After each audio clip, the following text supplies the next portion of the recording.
Hey everyone, welcome to the Everyday Human podcast. My name is Easton Taverna. Each day I'll share a reflection written by me and inspired by literature, poetry, music, movies, video games, and more.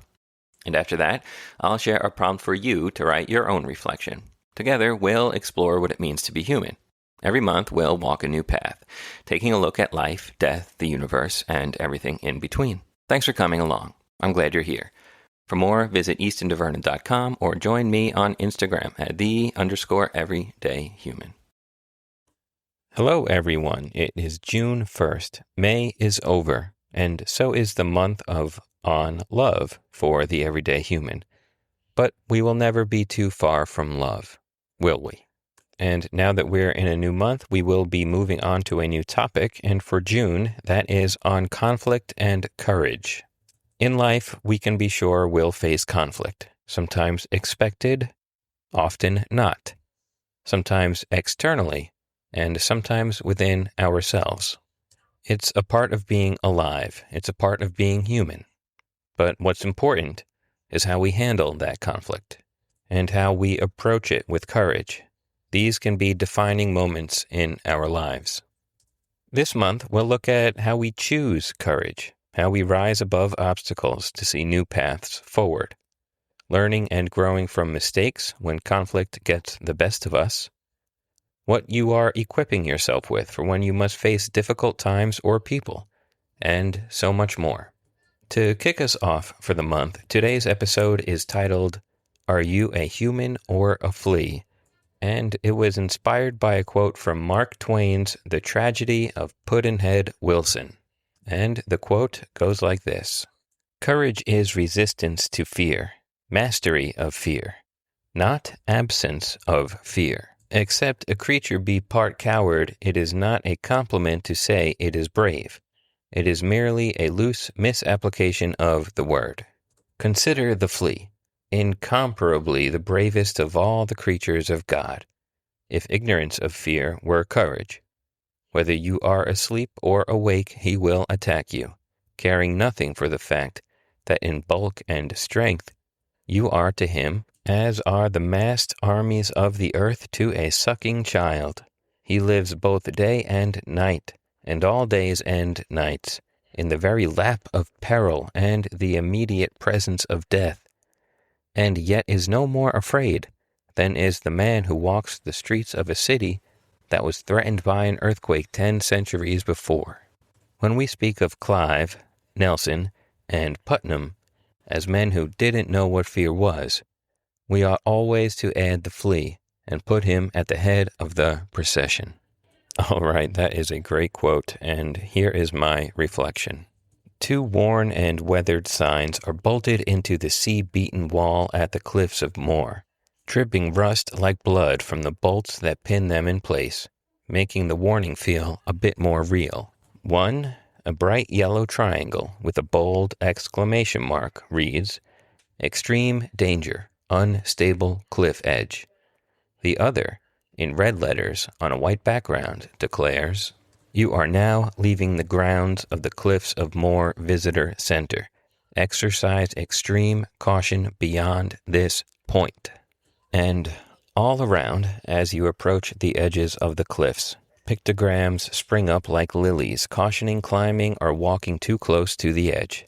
One shows the stick figure falling off the edge to an early death. Alas, the poor fool did not heed the warnings. And neither did a kid in his early 20s back in 2010. But why would he? He was young, invincible, traveling the world with his friends. And brave, right? Well, he thought he was brave, and thought it would be fun to throw caution to the 30-mile-per-hour winds and walk along the very precipice of the cliff, between the barbed wire cattle fence and the edge of the world. Hey guys, look at me. It'd be a great photo, too. But after moving along for a bit, the wind picked up something fierce, and in comes a big and angry gust, pushing out to the great Atlantic. In an instant, he falters, feeling the surge on his body, arms flailing, not enough time to even curse or cry out for help. A foot slips on the wet rock, and this very well might be it. But he reaches out on instinct to grab whatever's closest, and there, hand clasps around the cold and rusted barbed wire.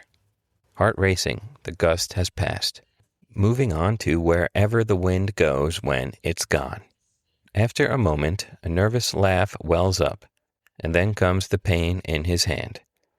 Switching hands on the barbed wire, because he's not risking falling again, he inspects the hand that saved him, and in the center, like a regular old stigmata, is a deep, round puncture wound in his palm. What was meant to keep him away from the edge had saved him, just not in the intended manner. He shakes it off, slips under the wire and back to the safety of the other side. Heading back toward his friends, he wonders when he last had his tetanus shot. 15 or so years ago, I made a stupid gamble, and I confused ignorance, and I'd say, in this case, stupidity, with bravery. I've since made a point to recognize the fragile nature of my existence.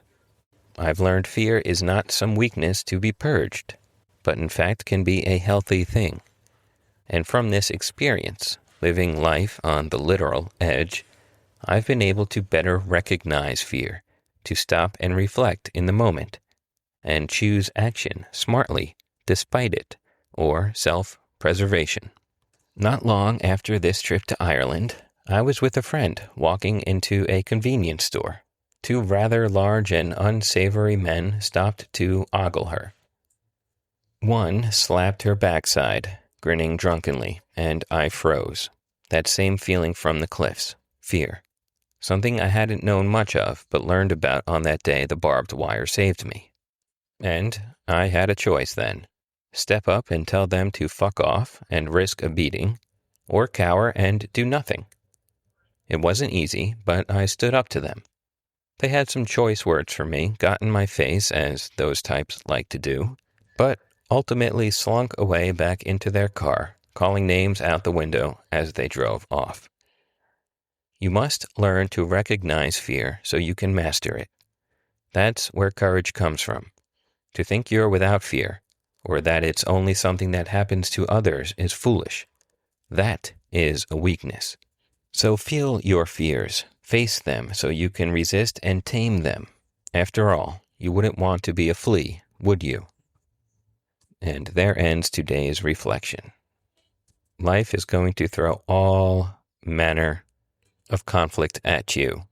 It will antagonize you in any way, shape, or form it can. It can be beautiful, no doubt about it, but it can also be tough. My wife and I and my daughter and family are being tested right now, but we will choose to respond with courage. So indeed, this month of June will be on conflict and courage, which leads us to your reflection question. So ask yourself the following. Do I recognize and acknowledge my fears? Do I choose courage despite them? I hope you do, and I wish you all the best in whatever conflicts you are facing in your life. That's it for today, June 1st. I'll be back tomorrow, June 2nd, with another reflection. Have a good one, and take care.